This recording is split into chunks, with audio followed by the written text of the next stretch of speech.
What is life for Elon Musk? As I get older, I find that question to be confusing or troubling. I think particularly when you see the advancement of something like video games. Like say 40 years ago, the most advanced video game would be like Pong, where you had like two rectangles and a dot. But now you can see a video game that's photorealistic and millions of people playing simultaneously, and you see where things are going with virtual reality. Then eventually those games will be indistinguishable from reality. They'll be so realistic, you will not be able to tell the difference between that game and the reality as we know it. How do we know that that didn't happen in the past and that we're not in one of those games ourselves?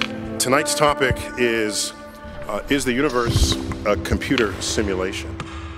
We've got some highly thoughtful, talented, respected people to weigh in on this. The more I learned about later on as a physicist, the more struck I was that when you get deep down under the hood about how nature works, how can I be sure that this mathematical reality isn't actually some kind of game or simulation? In my research, I had found this very strange thing, error correcting codes. Error correcting codes are what make browsers work. So why were they in the equations that I was studying about quarks and leptons and supersymmetry? And that's what brought me to this very stark realization that I could no longer say that people like Max were crazy. So you're saying as you dig deeper, you find computer code writ in the fabric of the cosmos. Computer code, strings of bits of ones and zeros. We seem to see a pattern forming over here. Our universe is pixelated. A matter isn't as real and as solid as we'd hoped. Our reality can be shut down, and we are ultimately informational, virtual beings so comparable to a computer program that it isn't a big jump to accept that we are possibly, no, we are probably living in a computer simulation. Sold a gun to a murderer so you can play video games? Yeah, sure. I mean, if you spend all day shuffling words around, you can make anything sound bad, Morty. Here, check this out.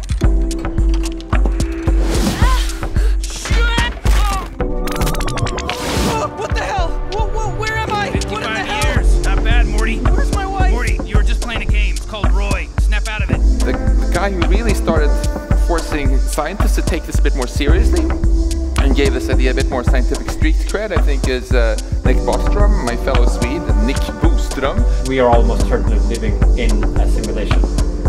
It's a little bit complex, but it's really not more complex than most educated people could probably get their heads around if they thought about it for half an hour, kind of, if they actually tried. You know, there's this interesting argument by your colleague at Oxford, Nick Bostrom. He argues that the notion of a simulated universe, what do you think about that?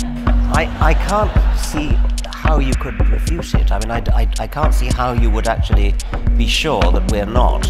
If the simulation hypothesis is valid, then we open the door to eternal life and resurrection and things that formerly have been discussed in the realm of religion. And the reason is really quite simple, because as long as I have a computer that's not damaged, I can always rerun the program. If you're not sure at the end of the night whether you're actually simulated or not, my advice to you is go out there and live really interesting lives and do unexpected things so the simulators don't get bored and shut you down. There we go. Add new sim. Let's make him neat. He's going to be outgoing to be a celebrity, because I want him to be a celebrity, sure. Nice. Oh my god. That is freaking hilarious. What are you doing?